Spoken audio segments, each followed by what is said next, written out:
వరద తగ్గుముఖం పడుతోందని సంతోషించాలా?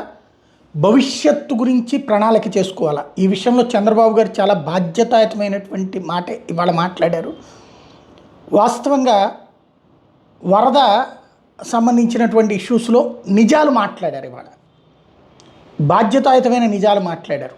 ఏంటది అంటే బుడమేరు వరద వాటరు పోలవరం కాలువలోకి వెళ్ళి, పోలవరం కాలువలో నుంచి వీటీపీఎస్కు ఉన్నటువంటి కాలువలోకి వెళ్ళి, ఆ వీటీపీఎస్ కాలువలో నుండి కృష్ణానదిలోకి వెళ్ళాలి. ఇది డిజైన్. ఇది ఎవరు చేశారు? రాజశేఖర రెడ్డి హయాంలో డిజైన్ చేశారు 20 ఏళ్ల క్రితం. అప్పుడున్నటువంటి దేవినేని ఉమ అప్పుడు ఉద్యమం చేశాడు 2005లో. బుడమేరు వాళ్ళని మునిగిపోతుంది పద్దాక బెజవాడ, వాళ్ళని కాపాడాలని. అప్పుడు స్వయంగా రాజశేఖర రెడ్డి వచ్చి ప్లాన్ చేసినటువంటిది అది. పోలవరం కెనాల్లో నుంచి దాన్ని తీసుకెళ్ళి అట్లా పెట్టుకొచ్చేటట్టు. అది 80% పనులు పూర్తయినాయి అప్పుడు. ఆ తర్వాత ఎక్కడ ప్రాబ్లం వచ్చింది అంటే వీటీపీఎస్ కాలువకి అడ్డం వస్తుంది. అక్కడ ఆ కాంట్రవర్సీ లోపు ఆయన చనిపోవడం, అక్కడ ఆ ప్రాజెక్ట్ ఆగిపోయింది. ఆ కారణంగానే ఇప్పుడు వీటీపీఎస్ కెనాల్ ఏమో చిన్నది, అది ఎక్స్పాండ్ చేయాలి. ఎక్స్పాండ్ చేస్తే ఈ పోలవరం బుడమేరు వాటర్ ఎంత వస్తో అంతా తీసుకెళ్ళి దాంట్లో పోసేయడానికి కుదురుద్ది.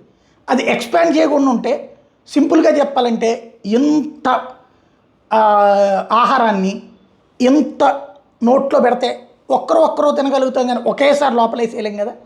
వరద నీళ్ళు ఒకేసారి అందులోకి పోవు. కాబట్టి అది కాస్త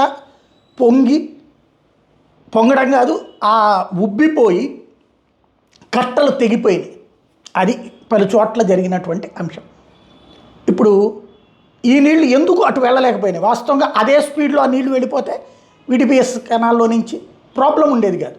కానీ ఎందుకు వెళ్ళలేకపోయినాయి అంటే, అదే టైంలో వరద వస్తుంది పైనుంచి 11.5 లక్షల క్యూసెక్కుల వరద వచ్చింది. వాస్తవంగా ప్రకాశం బ్యారేజ్ డిజైన్ 11 లక్షల క్యూసెక్కులే, కానీ 11.5 లక్షల క్యూసెక్కులు వచ్చేటప్పటికి ఆ కారణంగా ఈ నీళ్లు అందులోకి వెళ్ళక ఆ నీళ్లు ఇక్కడే ఉండి ఈ దిగువకు వెళ్ళడం జరిగింది. అదే ఈ వరద ముంపుకు కారణం అన్నటువంటి చెప్పుకొచ్చారు. అదే సందర్భంలో ఆయన సహజసిద్ధంగా అవతల వాళ్ళ మీదకి తోసేస్తారు కాబట్టి గండ్లని వైసీపీ హయాంలో పూడ్చుంటే ఈ ప్రాబ్లం వచ్చేది కాదు అని ఒక మాట మాట్లాడారు. గండ్లు ఎప్పటికప్పుడు పూడుస్తారు, కానీ అప్పుడు ఒక గండి పూడ్చి ఇప్పుడు ఒక గండి ఉండదు. ఇప్పుడు పడ్డాయి గండ్లు, ఇప్పుడు తెలుగుదేశమే పుడుతుంది. అప్పుడు గండి పడితే అప్పుడే పుడుతుంది. గండ్లు అనేది ఎప్పటికప్పుడే పుడుస్తారు, కానీ టోటల్గా కట్టాల్సినటువంటిది తెలుగుదేశం హయాంలో పూర్తి చేశామని చెప్పారు. ఏం పూర్తి చేశారంటే రాజశేఖర రెడ్డి ఆపినటువంటి దాన్ని తీసుకెళ్ళి ఆ వీటీపీఎస్లో కలిపేసి వదిలేశారు. వీటీపీఎస్ దాన్ని ఎక్స్పాన్షన్ చేయాల, అది అసలు అంశం. ఇక్కడ ఆ విషయాన్ని చెప్తూనే ఒక బాధ్యతాయుతమైనటువంటి పాయింట్ ఏంటంటే, ఇప్పుడు ఇందులో కృష్ణానది నీళ్లు మనం పెనుముప్పు నుంచి తప్పుకున్నాం, ఎందుకంటే సరైన సందర్భంలో మనం మేనేజ్ చేయబట్టి అన్నటువంటి విషయాన్ని చెప్పుకొచ్చారు.